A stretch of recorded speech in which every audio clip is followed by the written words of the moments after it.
Oke, bermanfaat. Cek apakah suara saya terdengar dengan jelas?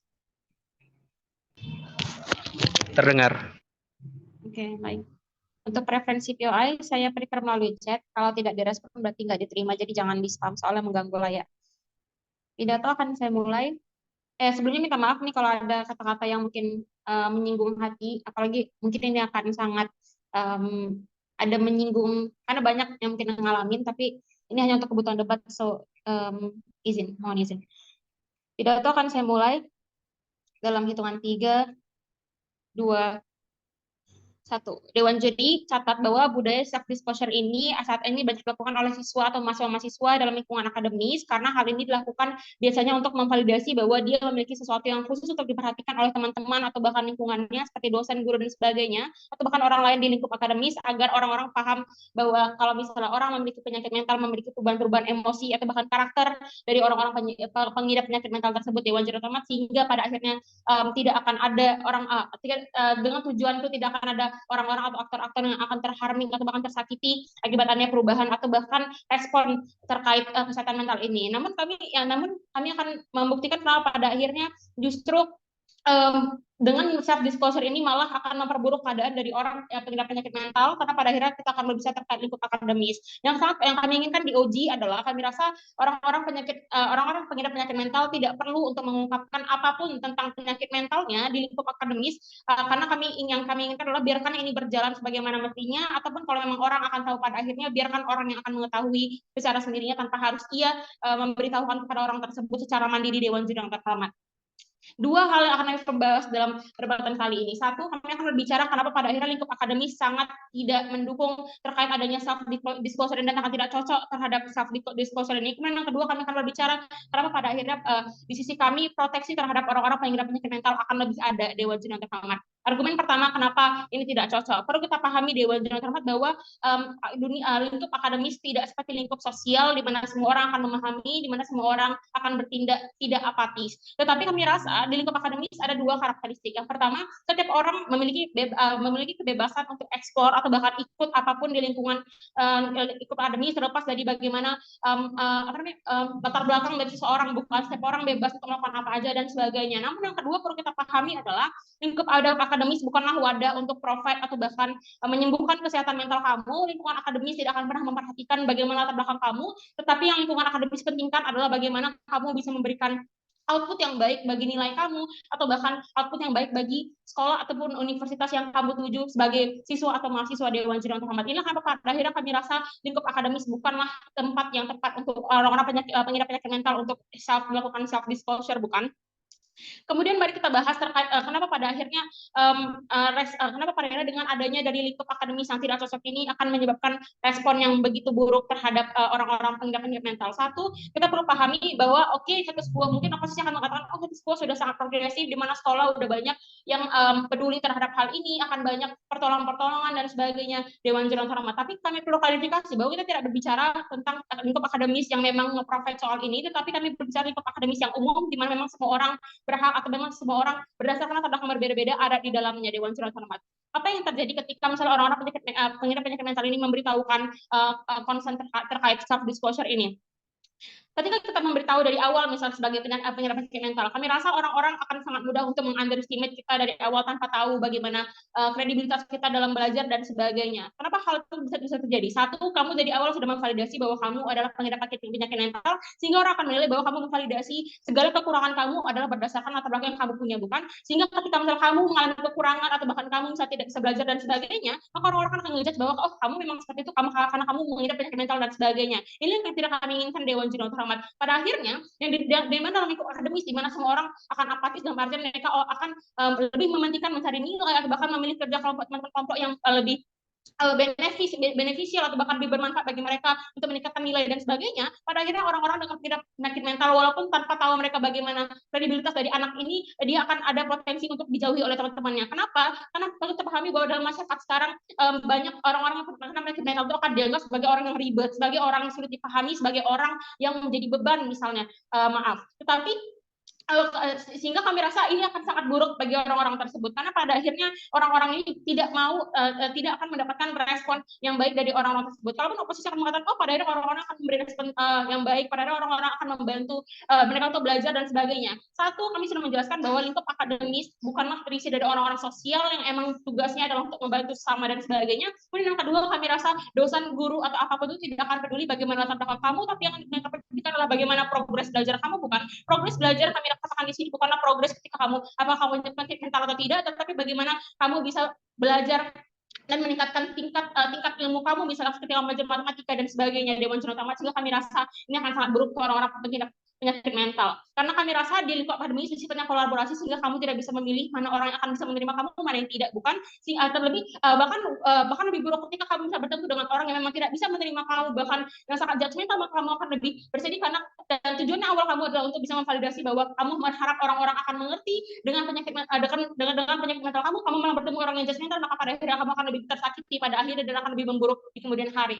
Perbandingan di sisi kami, setidaknya di sisi kami dengan menyembunyikan penyakit mental kamu di lingkup akademis, setidaknya kami akan tetap bisa show off seperti biasa, karena kami rasa di sisi kami penyakit mental adalah penyakit yang tidak setiap 24/7 akan selalu timbul, akan selalu bermasalah dan sebagainya, tapi di sisi kami itu akan timbul kadang-kadang. Namun menyembuhkan ini akan lebih penting karena pada akhirnya kamu bisa membuktikan sama orang bahwa walaupun mereka tidak tahu kamu ada penyakit mental sebagainya, kamu bisa menunjukkan bahwa kamu bisa belajar dengan baik dan sebagainya tanpa mereka tahu bagaimana latar belakang kamu, bukan. Dan kamu setidaknya akan di sisi kami, setidaknya kami memiliki kesempatan untuk orang menilai kamu secara kredibilitas kamu terlebih dahulu tanpa harus tahu bagaimana latar belakang kamu, Dewan Juri yang terhormat. Kalaupun pada akhirnya di sini kami akan orang-orang pada akhirnya akan tahu juga misalnya tentang mental kamu, ada dua hal yang tetap menguntungkan di sisi kami. Satu, kami rasa setidaknya kans kamu atau kesempatan kamu untuk masuk ke dalam lingkungan akademis kamu akan lebih baik karena pada kamu tidak akan menganggap kamu sebagai orang yang memiliki kekurangan misalnya. Kemudian yang kedua, kami rasa justru akan bagus pada akhirnya ketika orang ternyata tahu bahwa kamu anak yang berprestasi tetapi kamu memiliki kekurangan mental. Pada akhirnya mereka akan menilai bahwa oh pada akhirnya orang ini walaupun dia memiliki penyakit mental ternyata mereka nggak nyangka bahwa orang-orang ini tetapi bisa berprestasi juga, bukan. Sehingga edukasi terkait ada orang-orang penyakit mental ini akan lebih baik kami tanpa kamu harus memvalidasi bahwa kamu penyakit mental sejak awal, Dewan Juri terhormat. Bahkan lebih buruknya, ketika misal kamu bisa masuk ke satu sekolah atau universitas dan kamu mengakui bahwa kamu punya penyakit mental dan sebagainya, justru lingkup sekolah atau akademisi umum tidak akan memberikan respon yang begitu baik karena pada mereka akan menganggap bahwa kamu adalah anak yang berkebutuhan khusus, bukan. Sehingga pada mereka menyarankan kamu untuk masuk ke sekolah yang berkebutuhan khusus dan sebagai Dewan Juri yang terhormat. Ini yang buruk di sisi kamu karena pada kamu tidak akan menerima kesempatan untuk diterima secara normal terlebih dahulu di lingkungan akademis. Ini sangat berbahaya bagi kamu sebagai pengidap penyakit mental, dan kami rasa kami bangga untuk menjadi OGI, maka vote for OGI.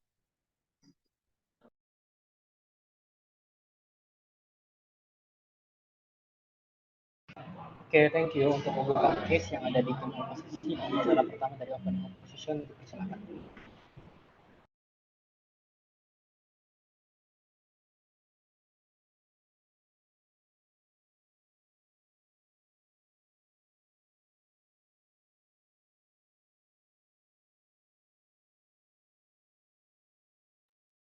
Halo, apakah suara saya terdengar? Terdengar. Sorry, terdengar. Oke. Oke, saya prepare timer sebentar.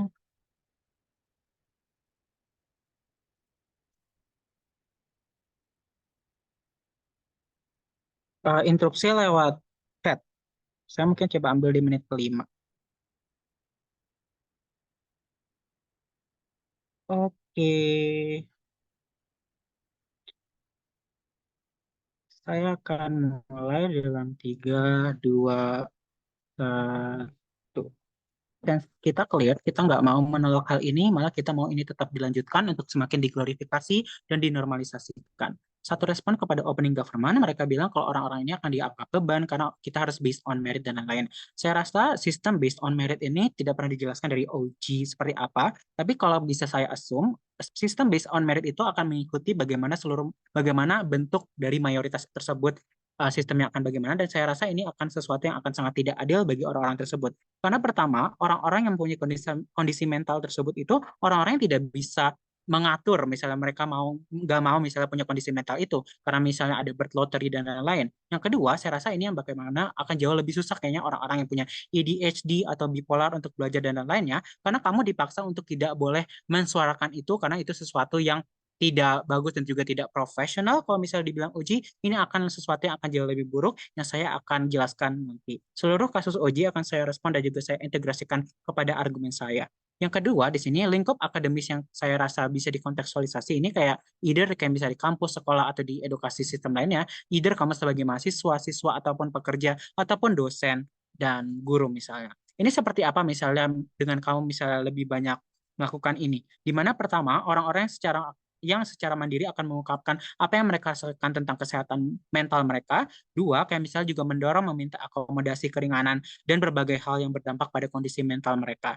Saya akan jelaskan kenapa orang harus mengungkapkan hal tersebut dan kenapa ini penting. Kondisi mereka ini buruk dan bisa menghadapi masalah kesehatan mental karena beberapa hal saya rasa. A, kondisi yang sangat arbiter dengan perbedaan kondisi lingkungan dan komunikasi yang terjadi di sistem manusia itu sendiri. Jadi selahir juga kamu kan sangat arbiter, kamu nggak bisa milih. Kedua, saya rasa ini juga bagaimana adanya kegagalan pemerintah untuk memberikan kondisi aman terhadap orang-orang tersebut yang tidak mendapatkan akses yang baik dan juga seperti orang-orang mayoritas lainnya yang tidak punya masalah. Yang saya rasa yang ketiga, kondisi kegagalan ini membuat satu-satunya agensi mereka adalah mengungkapkan diri kondisi mereka. Yang saya rasa ini sangat jahat kalau kamu ambil agensi ini karena di kehidupan mereka sudah struggling dengan adanya masalah kesehatan mental. Agensi kamu diambil, saya rasa ini jauh lebih tidak terjustifikasi di opening government. Masuk kepada kontribusi saya pertama, kenapa menurut kami ini sesuatu yang valid dan benar mengungkapkannya tentang kesehatan mental tersebut. Pertama, saya rasa ini membuat bagaimana pengungkapan mereka itu benar. Saya rasa ini juga akan pengungkapannya akan benar karena informasi yang tersedia juga misalnya valid kayak misalnya adanya riset psikolog atau misalnya kamu masuk ke psikolog juga. Saya rasa ini kasus yang paling most likely happen di lingkup akademis karena saya rasa di lingkup akademis normalisasi yang terjadi adalah bagaimana kamu reach out kepada orang yang lebih profesional jika kamu misalnya ada sesuatu yang kamu ingin lebih gali untuk diri kamu sendiri atau untuk ya secara lingkup di akademis tersebut ini sesuatu norma yang sudah terjadi. Jadi ini sesuatu yang mungkin most likely orang-orang tidak diagnosa sendiri. Tapi kedua, kalau misalnya di lingkup, walaupun misalnya orang-orang misalnya diagnosa sendiri, saya rasa di lingkup akademis, orang-orang tersebut merupakan orang-orang yang akan jauh lebih informed, di mana mereka yang akan misalnya orang-orang yang lebih banyak baca, lebih banyak riset, ini terjadi karena bagaimana lingkup dan juga sistem akademis kayak riset, baca, dan melakukan hal tersebut itu merupakan sesuatu normalisasi yang sudah akan dilakukan dan secara in status quo itu sesuatu yang kamu dituntut untuk lakukan. Jadi saya rasa ini sesuatu yang akan most likely riset dari kamu kalaupun kamu nggak lewat psikolog, sesuatu yang tetap valid anyway dan juga informasi yang bagus. Tapi ketiga, kalaupun misalnya kurang, saya rasa ini sesuatu yang berasal dari misalnya orang-orang tersebut adanya perbedaan kondisi misalnya lingkungan atau kondisi keluarga yang keuangan yang kurang atau misalnya akses ke psikiater yang mereka misalnya nggak bisa akses.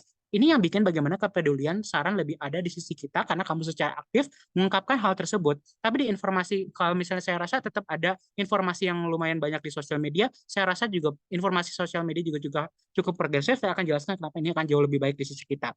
Konklusinya, ini saya rasa pertama memberikan closure individu, saya rasa ini sesuatu yang paling penting. Kalau kamu misalnya rely sama reaksi masyarakat gimana, itu sesuatu yang memang tidak bisa kita expect, tapi setidaknya closure terbesar kamu sebagai individu yang mengalami hal tersebut cuma bisa berdiri di sisi OO dengan analisis tersebut. Masuk kepada kontribusi kedua saya, kenapa pemahaman tentang mental health tersebut akan terjadi lebih besar di sisi kita. Saya rasa pertama, dengan adanya ini, saya rasa di lingkup akademis, awareness tentang mental health itu mungkin sudah cukup tinggi. Tapi karena lingkup akademis, kayak walaupun misalnya banyak riset dan informasi yang jauh lebih aksesibel, saya rasa dengan lebih banyaknya kita mendorong hal tersebut terjadi di sisi kita, dengan mengungkapkan bagaimana mendorong orang-orang individu ini untuk mendeklar mereka misalnya mendeklar kepada orang-orang tersebut kalau misalnya kondisi mental mereka itu seperti apa, saya rasa ini akan jauh lebih baik. Glorifikasi yang kedua, glorifikasi ini membuat insentif kayak misalnya melakukan riset dalam keadaan kampus itu apa yang harus dilakukan untuk melindungi orang tersebut atau misalnya bagaimana keadaan yang harus dicapai misalnya di sekolah untuk misalnya orang-orang yang bisa memiliki ADHD atau orang-orang yang memiliki misalnya bipolar dan lain-lain. Ini yang mendorong insentif dari misalnya fasilitas-fasilitas sistem-sistem tersebut dan juga burden misalnya memberikan proporsional yang jauh lebih baik pada orang-orang tersebut. Yang ketiga, ini yang bikin bagaimana normalisasi dari hal-hal tersebut yang akan jauh lebih tinggi di kita. Karena kita mendorong institusi untuk memberikan kondisi nyaman bagi individu. Karena kayak misalnya, walaupun mereka mau bilang ada SLB dan lain-lain, di sisi kita malah bagus kalau misalnya SLB itu semakin dinormalisasi, atau misalnya edukasi yang lebih inklusif, misalnya memberikan misalnya akses yang sama kepada orang-orang yang misalnya ADHD, orang-orang yang bipolar, dan lain-lain. Saya rasa ini sesuatu yang penting untuk mendorong hal-hal tersebut untuk merubah institusi tersebut, karena institusi tersebut juga merupakan salah satu pihak yang harus memberikan kondisi aman kepada orang-orang tersebut yang memiliki kondisi yang sangat arbiter, dan juga yang kedua bagaimana kondisi tersebut mereka tidak bisa merubah segampang itu karena ya mereka kayak bird lottery dan lain-lain. Yang bikin bagaimana di sisi kita normalisasi ini membuat bagaimana institusi akan semakin jauh lebih baik. Ini yang bikin bagaimana individu-individu tersebut yang memiliki misalnya kesehatan mental yang menurut misalnya kesehatan mental yang misalnya kurang bisa seperti orang-orang mayoritas, di sisi kita hal-hal tersebut akan jauh lebih bisa diakses oleh orang tertentu. Yang ketiga, ini juga yang bikin bagaimana individu didorong lebih peduli terhadap kondisi orang-orang yang berbeda dengan diri mereka sendiri. Karena ini penting, karena kita mendorong dari institusi, ini juga bagaimana mendorong juga bagaimana individu harus jadinya care tentang orang-orang underprivileged tersebut, yang membuat bagaimana orang tersebut lebih punya insentif untuk di-cater dari level individu tersendiri. Saya rasa ini walaupun ada perbedaan, even karena udah di-extend dari misalnya level institusi, ini bagaimana akan lebih cater kayak misalnya ini kayak sistem top to bottom. Saya rasa ini penting karena ketiga alasan. Pertama, orang-orang underprivileged itu kan punya beda starting point, jadi ya hal-hal tersebut merupakan sesuatu yang harus di provide untuk kondisi mereka. Yang kedua, kondisi lahir itu nggak bisa kamu kontrol kayak bird lottery. Yang ketiga, lingkungan tumbuh kembang yang berbeda juga menyebabkan perbedaan tersebut. Saya rasa ini merupakan satu-satunya solusi untuk mendapatkan hal tersebut. Vote untuk opening opposition. Oke, thank you. Untuk menutup case yang ada di opening government, pembicara kedua dari UG dipersilakan.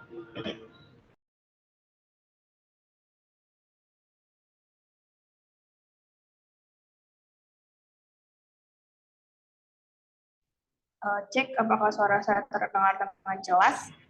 Ya, terdengar.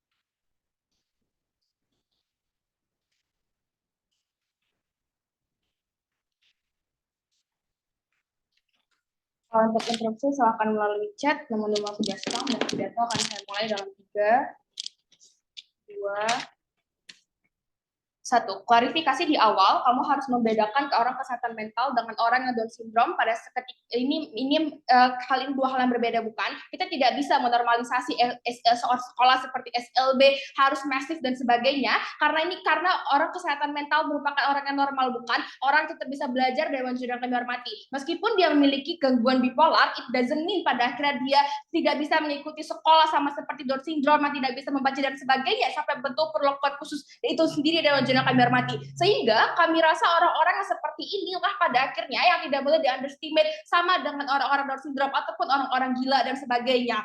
Pertanyaan untuk oposisi burden-nya, kita tahu bahwasannya status quo sekolah merupakan hal yang sangat umum dan universal, bukan? Dimana ketika pada akhirnya kamu memberitahu bahwasannya kamu punya penyakit bipolar ataupun kamu memiliki panic attack misalkan, pertanyaannya adalah apakah sekolah langsung memberikan fasilitas yang akan mendukung ataupun mentreatment kesehatan kamu dan sebagainya, bukan? Kami rasa tidak, karena sekolah merupakan tempat yang umum di mana semua orang berhak untuk belajar dan mengikuti pembelajaran dengan baik sesuai dengan kurikulum yang ada. Ketika kamu pada akhirnya ingin memberitahu adanya orang-orang profesional, justru di sisi kami, sekolah bukan hal yang tepat, tapi langsung ke psikolog ataupun orang-orang yang mampu untuk menangani masalah penyakit attack itu kamu sendiri dan kami hormati. Tapi kenapa di sisi kami, kenapa sisi kami pada akhirnya sekolah tidak tepat untuk dikasih tahu bahwa kamu memiliki penyakit mental dan sebagainya. Kami rasa kasus penyakit mental merupakan hal yang sangat krusial, bahkan spesial, bukan? Di mana kamu butuh treatment khusus untuk kesehatan kamu. Ini pada akhirnya sekolah membuktikan sekolah tidak memiliki kredibilitas ataupun treatment khusus untuk membantu masalah kesehatan mental kamu, bukan? Karena kami rasa esensi dari sekolah adalah terlepas kamu sakit ataupun tidak, selama anak tersebut bisa mengikuti pembelajaran dengan baik, mengikuti nilainya sesuai dengan standar AKM, it's okay terlepas apakah kamu sudah mudah pingsan ataupun kamu mudah stres dan sebagainya Dewan Juri yang kami hormati. Ini pada akhirnya sangat buruk untuk orang-orang penyakit mental ketika dikasih tahu, karena ini pada akhirnya akan merusak treatment yang sudah dilakukan ketika dia di psikolog dan sebagainya. Karena acceptance dari masyarakat ataupun dari teman-temannya sangat sulit untuk menerima, bukan? Karena masih banyak pemikiran siswa ataupun guru bahwasannya penyakit mental sama dengan gila. Ini pada akhirnya kamu akan kena bully Dewan Juri yang kami hormati. Kamu akan kena underestimate. Ini pada akhirnya akan membuat kamu akan serba salah. Apakah penyakitku akan selalu salah sampai aku tidak bisa belajar dengan baik misalkan, ataupun apakah penyakit mentalku sangat membuat orang terganggu sampai pada aku tidak bisa ikut segala macam kegiatan yang ada di sekolah, sehingga kami rasa sekolah bukanlah parameter yang tepat atau lingkup akademis lainnya untuk kasih tahu bahwasanya kamu memiliki penyakit mental sendiri. Karena kami rasa sekolah karena merupakan hal yang diverse, banyak hal yang tidak terprediksi yang bisa kamu ketahui sebagai orang penyakit mental, bukan? Misalkan kamu kasih tahu ke teman kamu bahwa kamu bipolar, maka teman-teman kamu akan langsung menjauhi kamu Dewan Juri yang kami hormati. Atau bahkan dari proses pendaftaran sekolah, ketika orang tua kamu memberitahu bahwasanya anak saya bipolar atau anak saya suka panic attack, maka sekolah langsung menanyakan kamu, oh lebih baik karena kamu homeschooling deh Bu, karena kami kayaknya nggak sanggup untuk mengurus satu anak aja karena kami punya banyak siswa lainnya. Ataupun langsung lebih parah SLB, padahal mereka tidak tahu bipolar itu apa, tapi langsung disamakan dengan penyakit jiwa dan Down syndrome lainnya, bukan? Sehingga kami rasa ini sangat backlash dengan esensi pendidikan yang dimana harus diterima oleh semua orang atau bisa dirasakan semua orang, termasuk orang-orang yang memiliki penyakit mental ini. Tapi kita mari berbicara kenapa acceptance ataupun penerimaan sangat penting di sisi kami. Kami rasa ketika pada akhirnya Gul sudah menjelaskan kepada kamu bahwa sekolah itu sangat penting dan bisa diterima oleh semua orang, tapi kami rasa respon masyarakat terhadap penyakit mental sangatlah tidak baik, bukan? Di mana sudah kami jelaskan bahwa mental sama dengan orang gila, maka ini berimpact buruk pada anak-anak yang ingin belajar, ingin merasakan sekolah, ingin berteman dan sebagainya Dewan Juri yang kami hormati. Karena pada akhirnya mereka tidak bisa melakukan semua kegiatan mereka dengan baik. Kalaupun pada akhirnya mereka bisa melaksanakan kegiatan mereka dengan baik, ataupun karena pada akhirnya nilainya bagus, tapi misalkan dia tahu karena penyakit mental, maka penyakit mental akan jadikan excuse Dewan Juri yang kami hormati. Komparatifnya di sisi kami, ketika pada akhirnya kami menolak hal ini, ketika pada akhirnya mungkin dia, maka casa akan terbuka di sisi kami, di mana dia bisa membuktikan bahwa dia pintar di matematika, ataupun dia pintar di bahasa Inggris dan sebagainya. At least, kalaupun dia tidak memiliki prestasi apapun, sikap dia menunjukkan dia baik-baik saja, dia bisa berteman dengan teman-temannya dengan tenang, tanpa temannya harus takut kepada dia karena dia bipolar dan sebagainya. Sehingga acceptance di sisi kami akan ada di ruang lingkup akademis, dan justru esensi dari pendidikan akan dia dapat meskipun dia memiliki kekurangan, yaitu keterbelakangan mental, bukan? Inilah yang ingin kami capai sisi kami, dan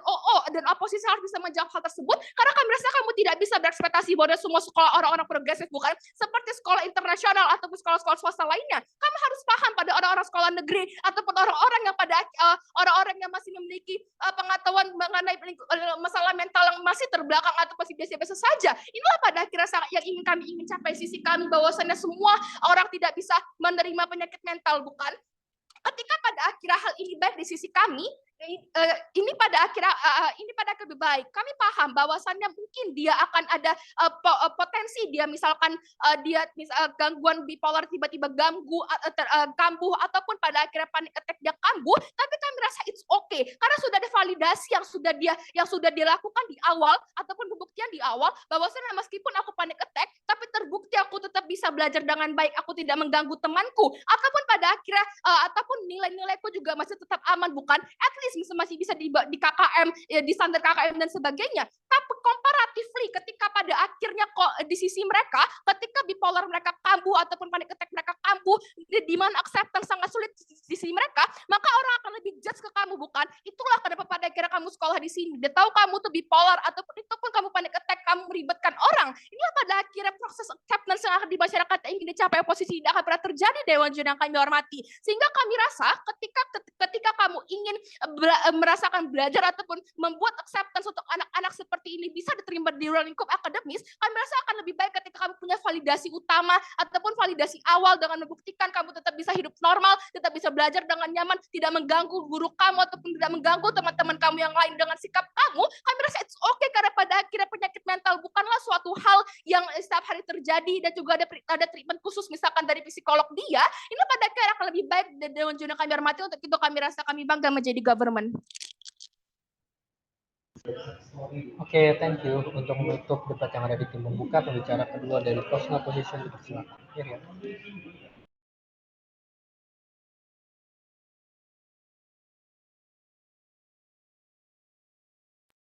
Oke, apakah suara saya terdengar dengan jelas? Terdengar dengan jelas. Saya timer dulu.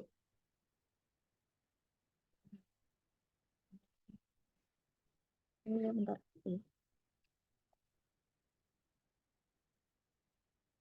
Oke.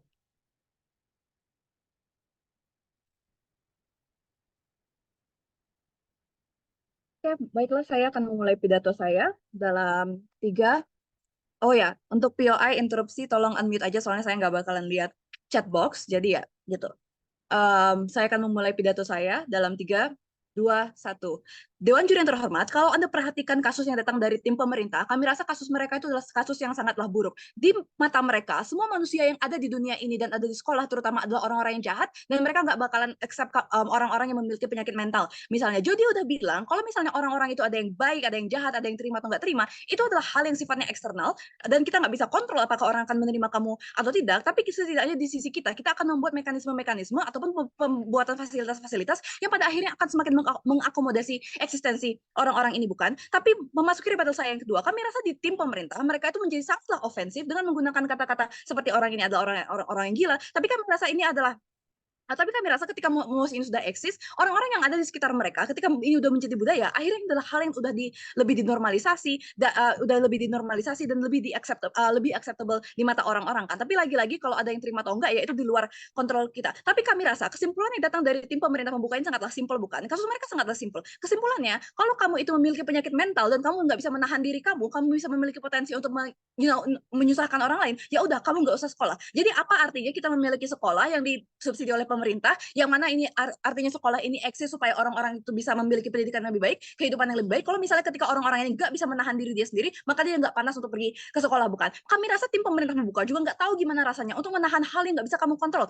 Nggak ada orang di dunia ini yang pengen lahir ke dunia ini untuk memiliki penyakit mental misalnya, atau lahir di keluarga yang membuat kamu itu memiliki isu-isu yang akhirnya mempengaruhi mentalitas kamu. Banyak sekali orang-orang yang melakukan menyakiti orang lain, tapi mereka nggak pernah mean to actually do it. Mereka nggak pernah bermaksud untuk melakukan hal itu. Dan ini akan semakin buruk kalau misalnya mereka harus dipaksa untuk bertahan, menahan dengan dalil meritokrasi, dan juga mereka harus sadar akan orang lain, padahal orang lain itu jauh lebih privilege dan bisa lebih rasional, bukan? Lantas apa framing yang akan saya lakukan sebelum saya memasuki argumentasi saya? Framing dari kami adalah, kami rasa tim pemerintah harus bekerja lebih baik dalam mosi ini, karena perlu disadari bahwa lingkungan akademis adalah lingkungan yang sangatlah hiperkompetitif dan bersifat meritokratis pada umumnya. Ini artinya banyak sekali hal-hal yang bersifat menggeneralisir, kalau keadaan semua orang itu sama, dan kalau kamu nilainya rendah, misalnya kamu nggak lulus mata kuliah, dan lain sebagainya, orang-orang akan berasumsi itu terjadi hanya karena kamu itu nggak cukup pintar, kamu kurang rajin, padahal ketika seseorang itu menderita penyakit mental, ini artinya ada hal yang di luar kontrol mereka, bukan? Misal, ketika mereka sedang berada pada fase depresif, ketika mereka memiliki penyakit mental bipolar, ia bisa saja tidak bisa melakukan apa-apa sama sekali, dan mau dipaksa bagaimanapun, dia tidak akan bisa bekerja lebih baik. Makanya memasuki argumentasi saya yang pertama, mengapa self-disclosure ini men-trigger diskusi dan membantu orang-orang untuk lebih mengetahui keadaan orang lain atau lebih well informed. Ini adalah hal yang baik. 2 analisis. Yang pertama, kami rasa yang akan terjadi di sisi pemerintah, ketika ini nggak akan menjadi budaya, yang terjadi adalah orang-orang dipaksa untuk memendam keadaan mentalnya. Jadi antara mereka mungkin akan tetap mengerjakan tugas dan segala beban yang diberikan, tapi itu dilakukan secara setengah-setengah atau nilainya rendah, yang mana mereka bisa gagal 50 atau 40 tertentu. Kami nggak ngerti kenapa tim pemerintah langsung berasumsi kalau misalnya kamu bisa memenuhi KKM, ya nggak masalah. Oke, orang-orang yang high functioning mungkin mereka bisa memenuhi KKM, tapi bagaimana dengan orang-orang yang lebih vulnerable dan mereka tidak high functioning misalnya. Jadi ini adalah hal yang sifatnya sangatlah diskriminatif. Karena kami rasa orang-orang yang tertekan secara mental, berarti mereka nggak bisa mengkalkulasikan proses pembuatan keputusan dengan serasional itu, makanya mereka perlu orang lain untuk tahu agar bisa dapat keringanan misalnya, keperluannya diakomodasi dan lain sebagainya. Karena hal inilah ini akan dari sisi kami, dan inilah yang akan membuat mereka improve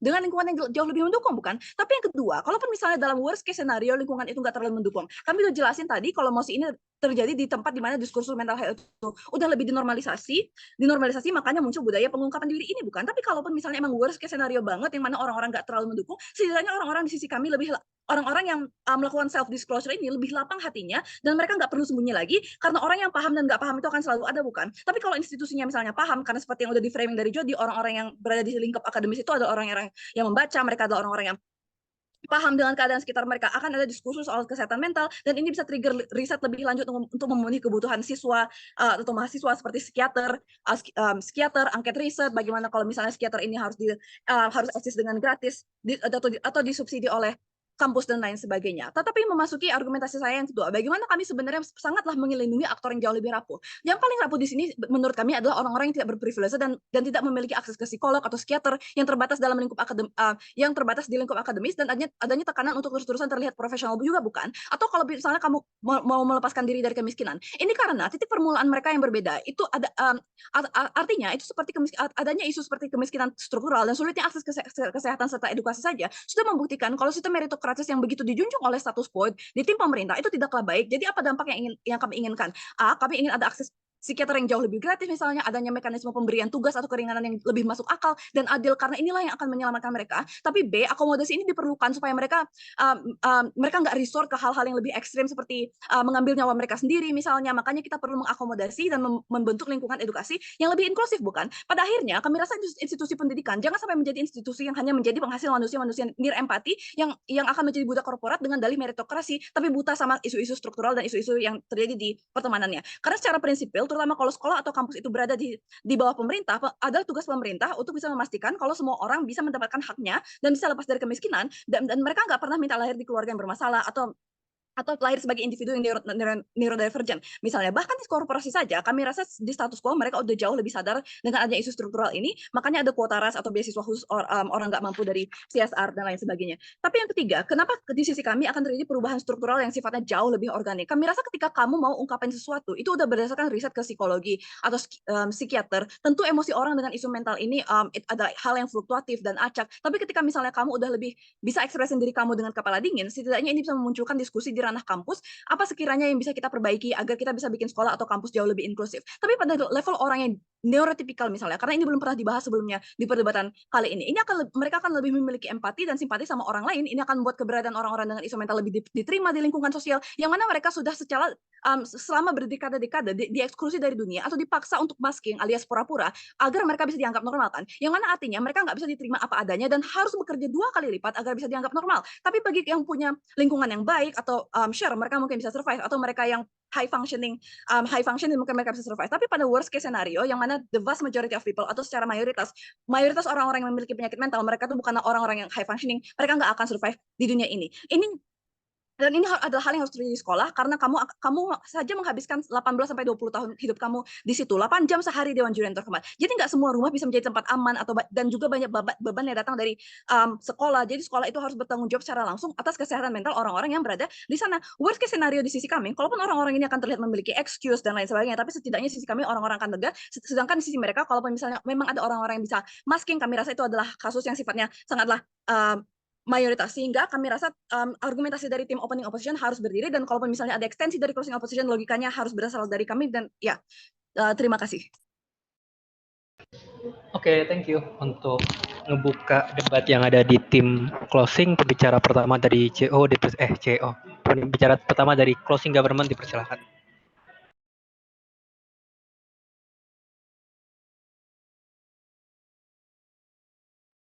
Oke, suaraku terdengarkah? Terdengar. Oke, aku Jo. Pronouns aku dia laki-laki atau mereka. Preference POI-nya via unmute aja. Disclaimer, ini tidak mencerminkan pendapat pribadi. Saya sangat bersimpati dengan orang-orang punya mental health. Saya kalau misalnya nanti ada yang tersinggung, mohon maaf sekali. Seperti itu.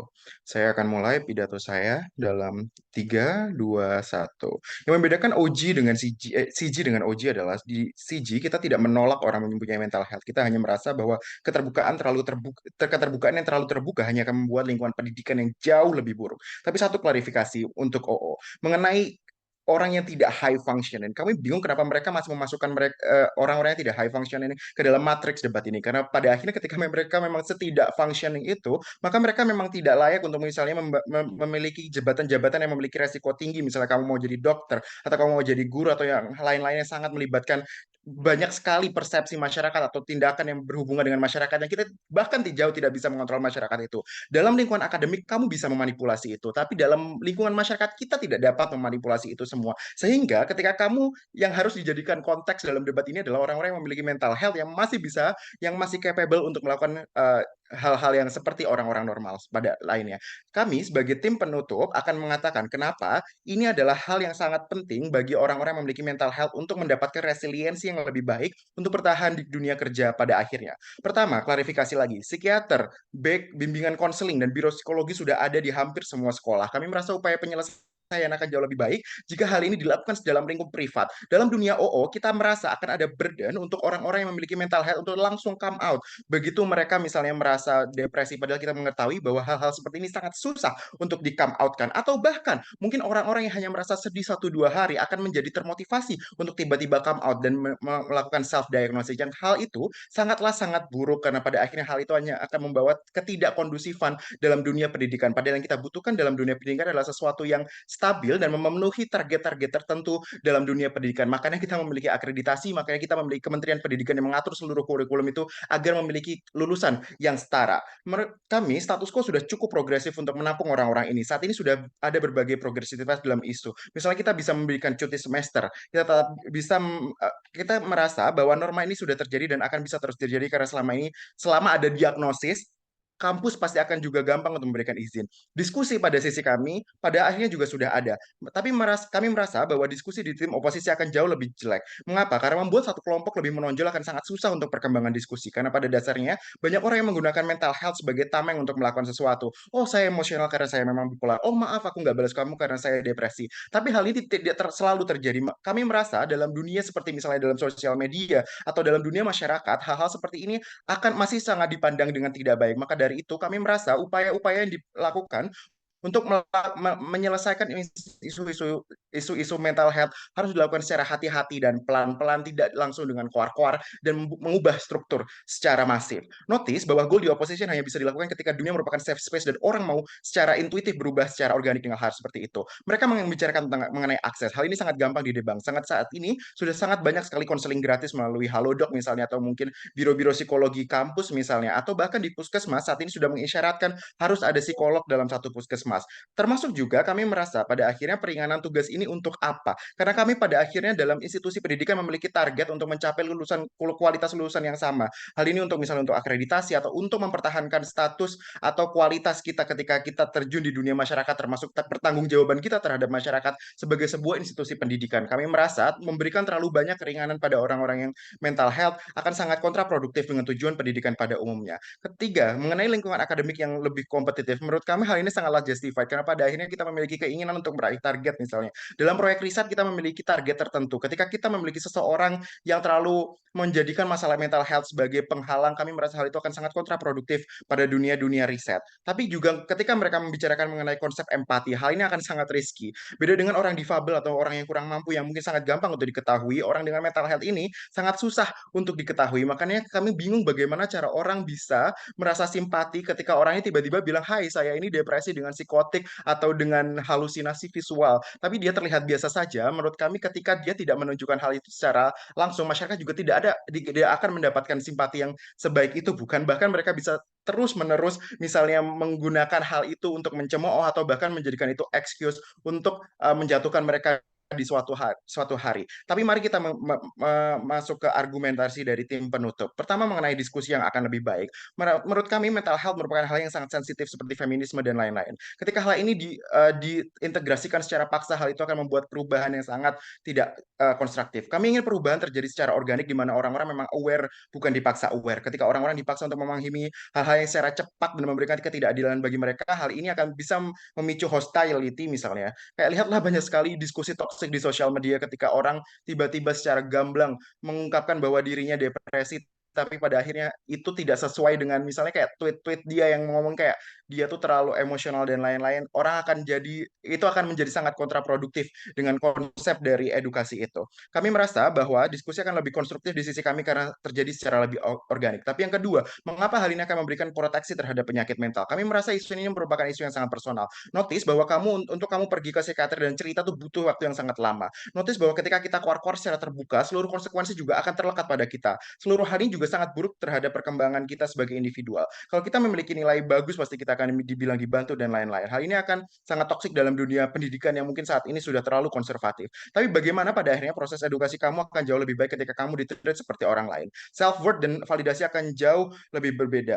Satu, kita sebagai mental health survivor ingin berusaha untuk dinilai sama seperti masyarakat, membuktikan bahwa dengan persaingan yang ada dan beban yang sama, kita juga memiliki kapabilitas. Kita tidak ingin memaksa orang-orang bipolar untuk terus bekerja kalau memang dunia nyata tidak sebaik itu. Oke, memang dunia pendidikan bisa baik, tapi dalam dunia profesional hari ini akan susah. Sehingga resiliensi akan jauh lebih baik di kami. Termasuk dalam proses mencari pekerjaan, beasiswa, dan riset, hal ini akan menjadi hambatan paling tinggi untuk Anda ketika Anda mendisclosure status Anda sebagai yang memiliki bipolar karena perusahaan akan merasa Anda adalah beban. Tapi yang kedua, ketika Anda ditreat sebagai orang normal, hal ini akan sangat bagus untuk proses of recovery. Karena di sisi oposisi lingkungan akan dimanipulasi sebegitu bagusnya untuk selalu supportive. Resiliensi akan lebih baik di sisi kami karena dia akan ditreat seperti dunia masyarakat. Namun baiknya ketika hal ini masih dilakukan dalam dunia pendidikan, ada variabel-variabel tertentu yang masih dapat dikontrol dan bisa disesuaikan. Kita merasa bahwa hal ini sangat penting untuk melakukan proses healing. Tapi yang pada akhirnya terakhir adalah dalam proses rekrutmen pekerjaan atau dalam proses rekrutmen akademisi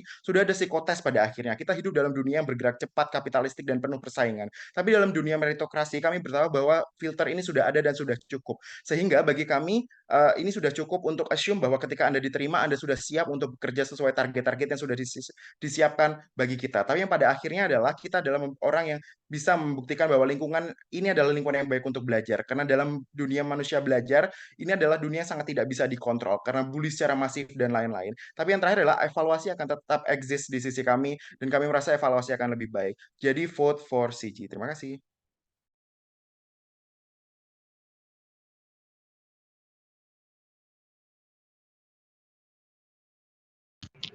Oke, untuk mulai case dari tim closing opposition, pembicara pertama dari CO dipersilakan. Apakah suara saya audible? Di aku agak kecil, yang lain gimana? Sama agak kecil. Oke, coba aku ngomong agak panjang dari Oke, ini better. Oke, udah di mute? Oke, ya.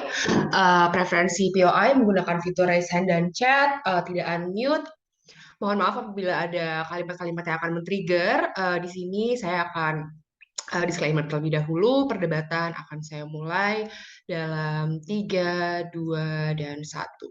Mental health di isu sekarang menjadi marak karena banyaknya edukasi ataupun pengungkapan suatu individu di platform media mengenai pentingnya akan hal ini. Begitu pula dengan banyaknya studi ilmiah ataupun studi kasus, so please thank us later government.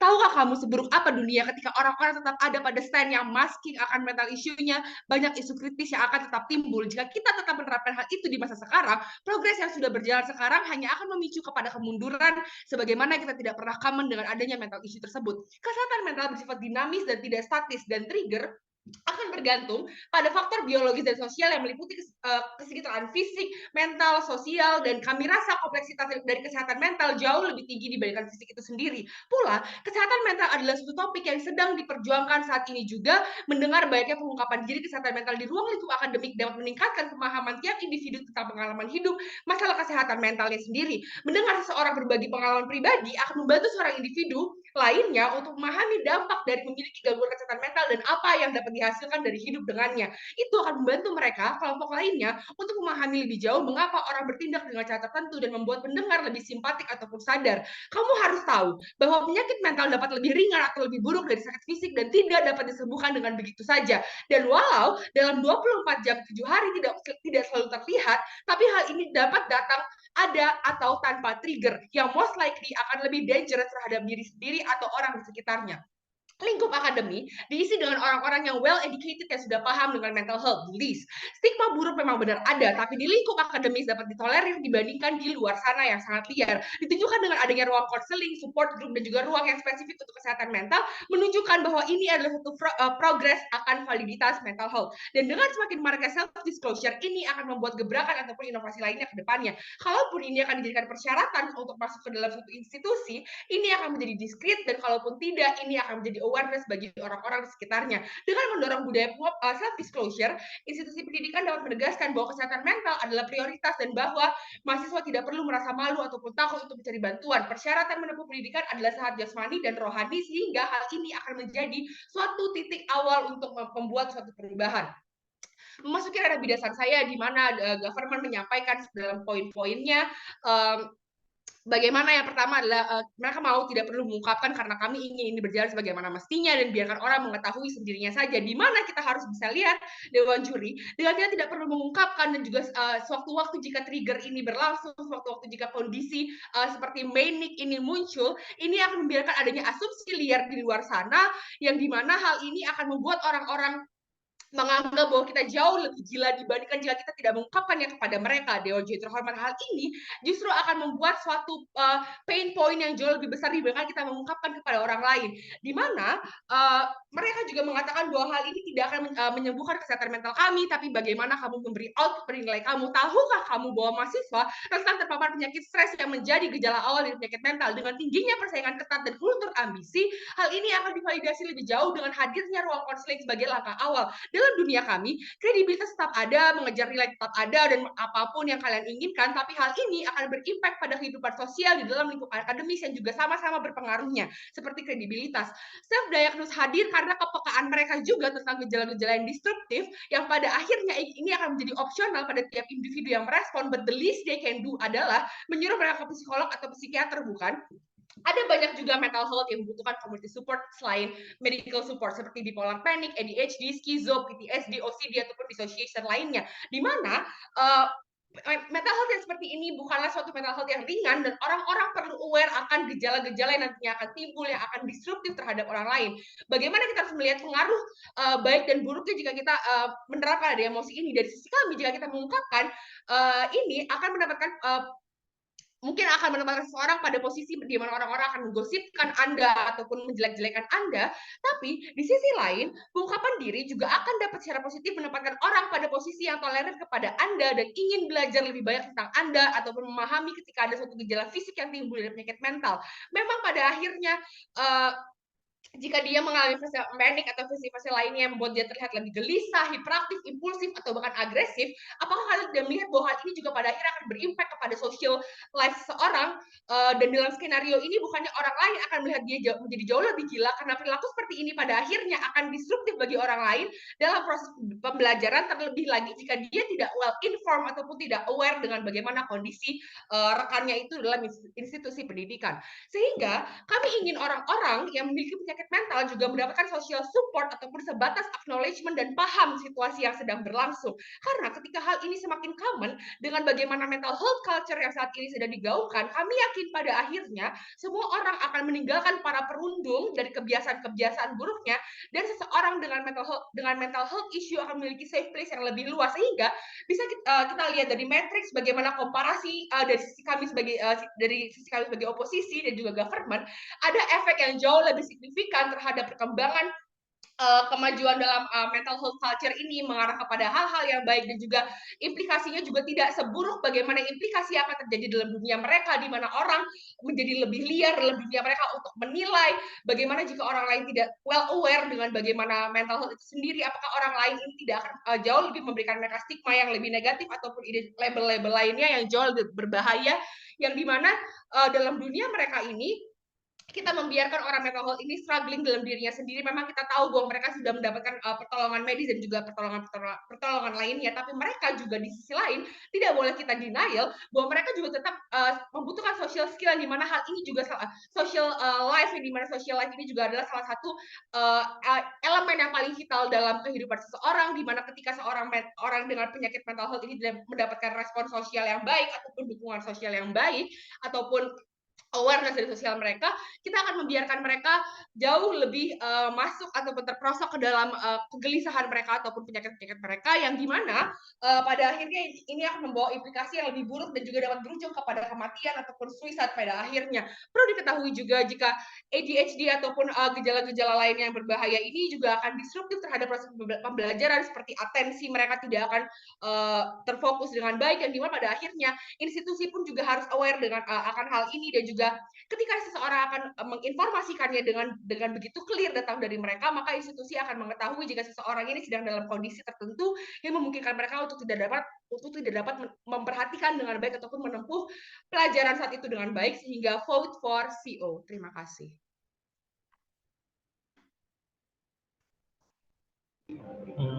Oke, thank you. Untuk nutup debat yang ada di tim pemerintah, pembicara kedua dari Closing Government dipersilakan. Apakah suara saya terdengar? Terdengar. Baik, untuk interupsi bisa langsung unmute dan menyampaikan secara verbal.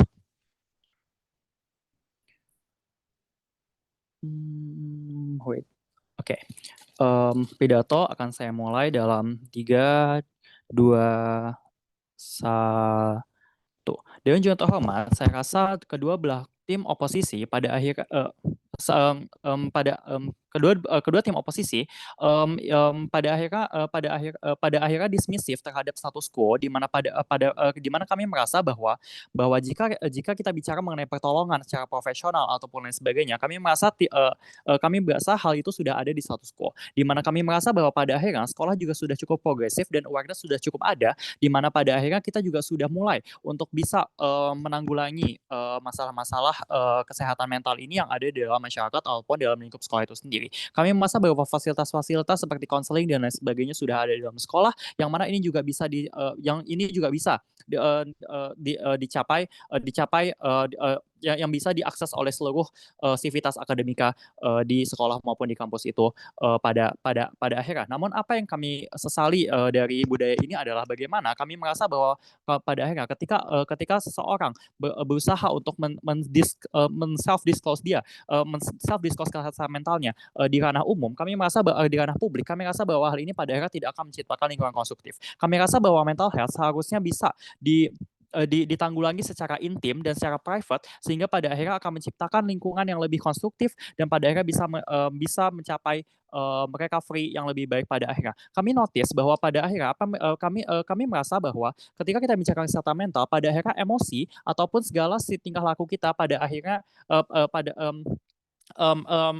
pada akhirnya sangatlah variatif, di mana semua orang pada akhirnya bisa merasakan apapun emosi yang ada. Namun apa yang membedakan orang-orang dengan punya gangguan mental dengan tidak adalah bagaimana orang punya gangguan mental ini adalah orang-orang yang memiliki coping mechanism yang cukup rendah ataupun memiliki ketidakmampuan untuk bisa mengontrol emosi yang ada. Ketika kita bicara mengenai trigger, kami merasa pada akhirnya trigger yang muncul yang bisa memanifestasikan gangguan mental ini pada akhirnya tidak bisa dikontrol dan tidak bisa diketahui. Inilah yang membedakan antara kesehatan mental dengan kesehatan fisik. Di mana kita tahu ketika kita alergi terhadap telur, kita bisa bilang bahwa setiap kita makan telur maka kita akan gatal-gatal. Namun kita tidak bisa memprediksi apakah ketika seseorang remedial di suatu mata pelajaran misalnya, lalu tiba-tiba dia menjadi depresi. Karena pada akhirnya terlalu banyak faktor yang mempengaruhi faktor kesehatan mental itu sendiri, sehingga kami tidak mengerti bagaimana cara kita untuk akhirnya bisa menciptakan lingkungan konstruktif yang maksud dengan tim oposisi. Di pihak kami merasa bahwa akhirnya orang-orang yang memiliki kesehatan mental ini sendiri dapat dengan mandiri dan bisa dapat dengan sukarela untuk akhirnya bisa mencari pertolongan dan pada akhirnya juga sudah disiapkan oleh sekolah itu sendiri. Walaupun misalnya pada akhirnya memang mungkin kita bisa memanipulasi sistem untuk akhirnya bisa menciptakan lingkungan suportif buat orang ini, kami rasa pada akhirnya ini tidak baik untuk orang ini sendiri. Karena kami rasa pada akhirnya apa yang membedakan tim Closing Government dengan tim yang lainnya adalah bagaimana kami akhirnya bisa membuktikan mengapa pada akhirnya self disclosure ini tidak bisa mencapai tujuan dari akademik itu sendiri. Kami rasa bahwa pada akhirnya tujuan dari akademik itu sendiri adalah untuk mencapai self development. Sehingga matriks inilah yang seharusnya dewan juri untuk bisa pakai untuk bisa memberikan kemenangan pada satu tim. Karena kami rasa kembali lagi dengan self development itu sendiri, sehingga pada akhirnya orang ini bisa akhirnya survive di masyarakat. Kami merasa bahwa pada akhirnya sekolah maupun kampus adalah miniatur dari masyarakat itu sendiri. Di mana kami berharap terima kasih.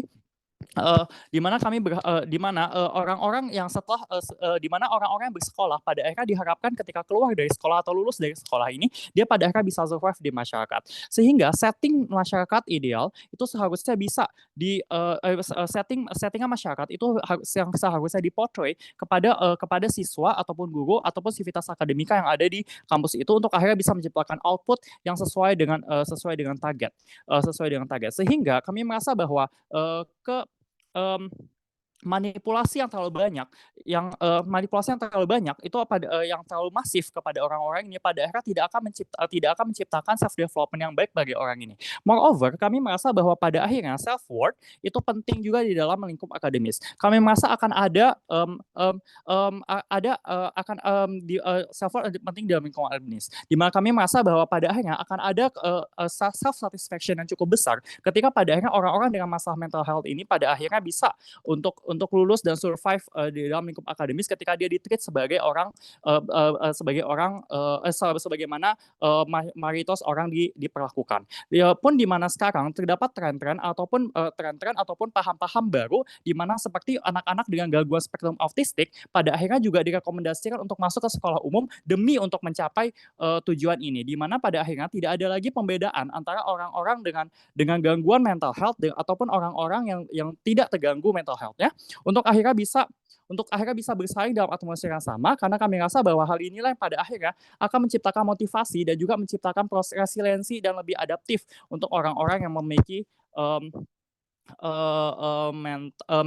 mental disorder pada akhirnya. Self development inilah yang seharusnya bisa dicapai di dalam lingkup akademis, karena sehingga pada akhirnya kamilah tim yang pada akhirnya bisa mencapai tujuan akademik pada akhirnya. Lalu selanjutnya adalah bagaimana yang pada akhirnya menciptakan diskusi yang lebih konstruktif. Karena kami merasa bahwa pada akhirnya awareness ataupun public discourse adalah matriks yang penting juga di dalam debat ini. Kami merasa pada akhirnya diskusi di pihak government akan lebih konstruktif,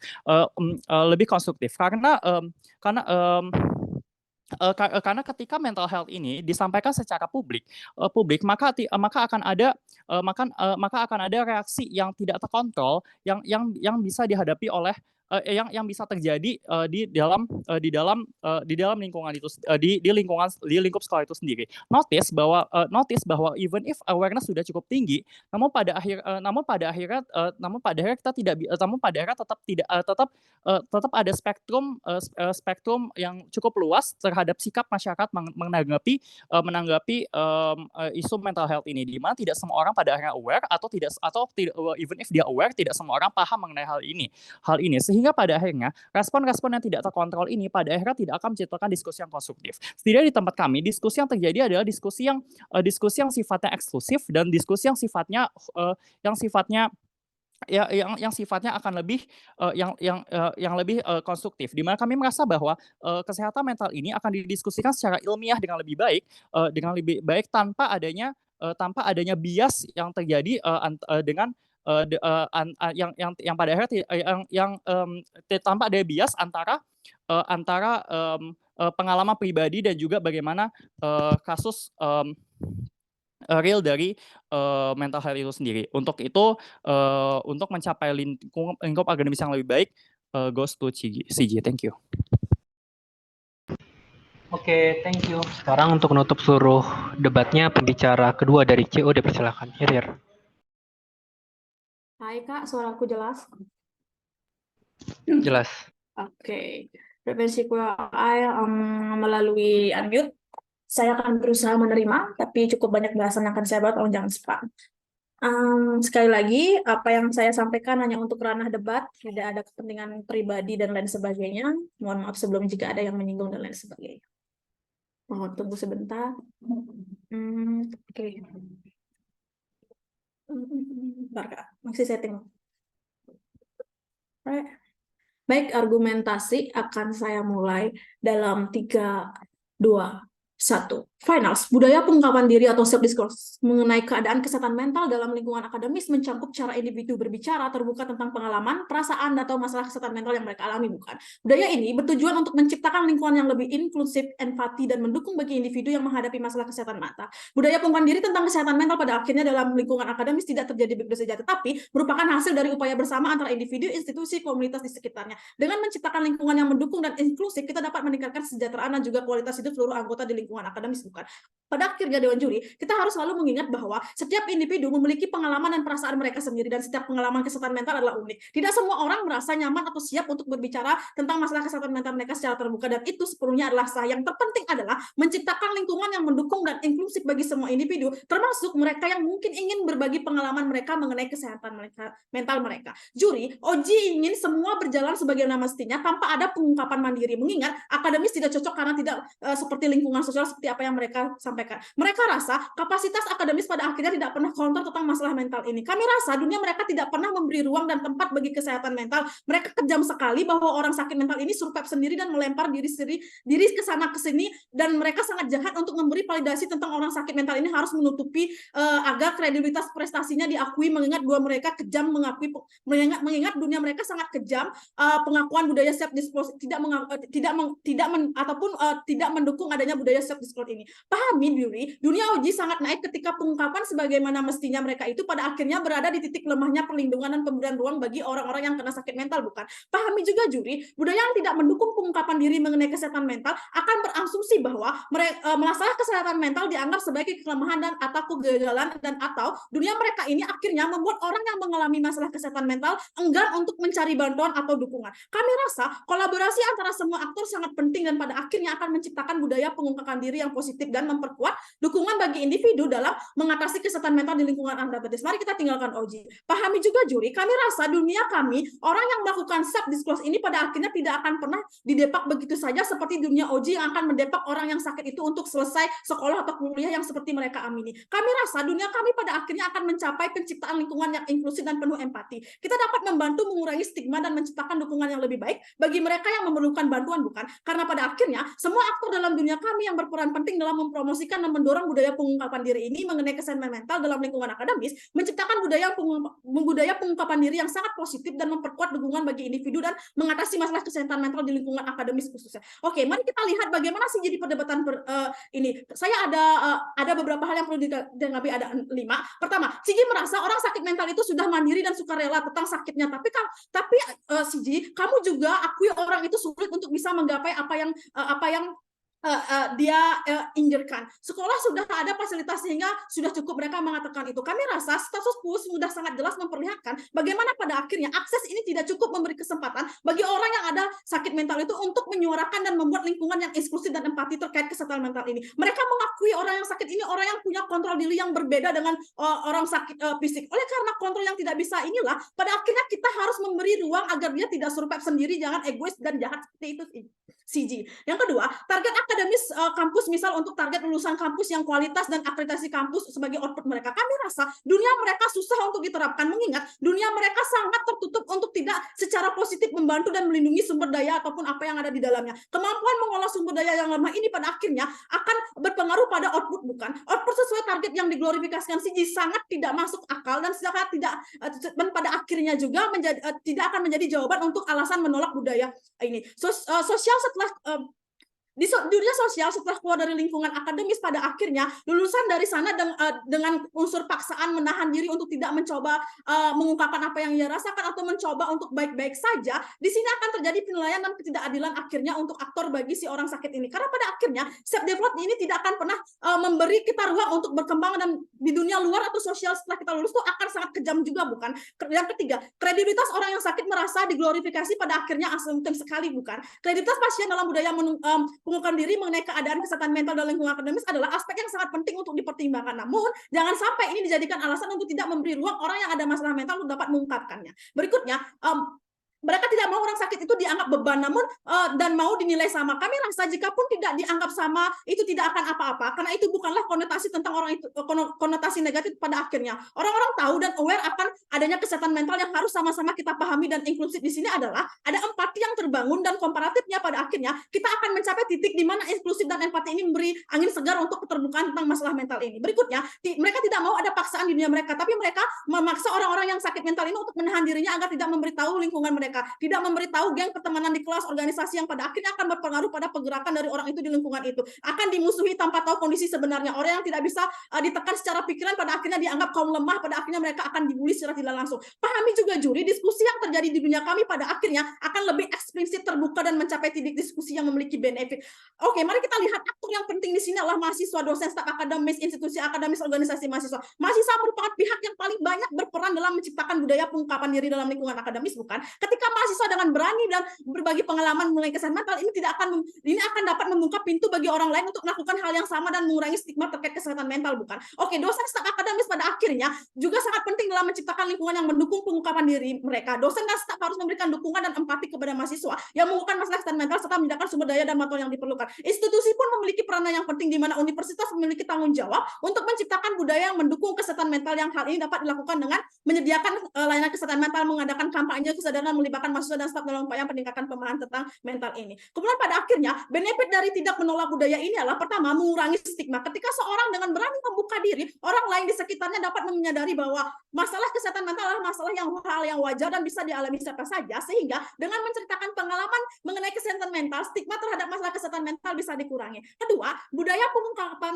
diri ini pada akhirnya dapat meningkatkan kesadaran pemahaman tentang masalah kesehatan mental di kalangan mahasiswa dan staf akademis. Hal ini bisa mendorong universitas atau institusi akademis untuk menyediakan lebih banyak layanan kesehatan mental dan dukungan bagi anggotanya ataupun sumber dayanya. Yang ketiga, dengan berbicara terbuka tentang kesehatan mental, individu bisa mendapatkan saran atau panduan dari orang lain yang telah mengalami atau memahami situasi serupa. Hal ini dapat membantu mereka mencari solusi yang lebih efektif dan solutif dalam mengatasi masalah kesehatan mental.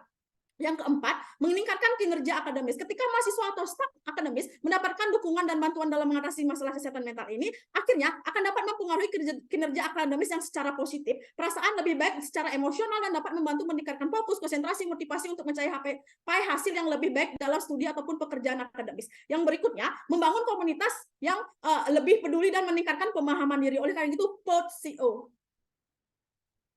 Thank you. Oke, itu menutup seluruh sesi debatnya.